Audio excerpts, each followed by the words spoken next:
তো কদিন আগেই বেরিয়েছিলাম সন্ধেবেলায় যাব ঘুরতে। তো ঘুরতে ঘুরতে চলে গেছিলাম বিরিয়ানি কর্নারে। এই যে তার মেনু লিস্ট, অনেক আইটেম আছে। আমরা এই আইটেমের মধ্যে অর্ডার দিয়েছিলাম ফেমাস বিগ এগ রোল।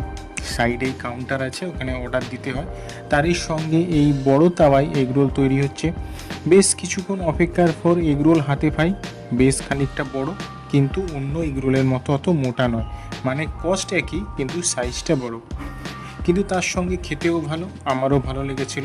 আরও বলে রাখি, এখানে বসে খাওয়ার সুবিধা আছে। এটা হচ্ছে আমাদের বিল। ঠিকানাটা বলে দিই, ওই দিকে রাসবিহারী মোড়, তার পাশ দিয়ে ফুটপাথ ধরে যেতে যেদিকে লেক মল আছে, তারই দিকে যেতে যেতে যেখানে গ্রাফিটি আছে দেয়ালে, তার পাশেই এই শপটা। তো কদিন আগেই বেরিয়েছিলাম সন্ধেবেলায় যাব ঘুরতে। তো ঘুরতে ঘুরতে চলে গেছিলাম বিরিয়ানি কর্নারে। এই যে তার মেনু লিস্ট, অনেক আইটেম আছে। আমরা এই আইটেমের মধ্যে অর্ডার দিয়েছিলাম ফেমাস বিগ এগ রোল। সাইডে কাউন্টার আছে, ওখানে অর্ডার দিতে হয়। তারই সঙ্গে এই বড় তাওয়ায় এগ রোল তৈরি হচ্ছে। বেশ কিছুক্ষণ অপেক্ষার পর এগ রোল হাতে পাই। বেশ খানিকটা বড়, কিন্তু অন্য এগ রোলের মতো অত মোটা নয়। মানে কস্ট একই, কিন্তু সাইজটা বড়। কিন্তু তার সঙ্গে খেতেও ভালো, আমারও ভালো লেগেছিল। আরও বলে রাখি, এখানে বসে খাওয়ার সুবিধা আছে। এটা হচ্ছে আমাদের বিল।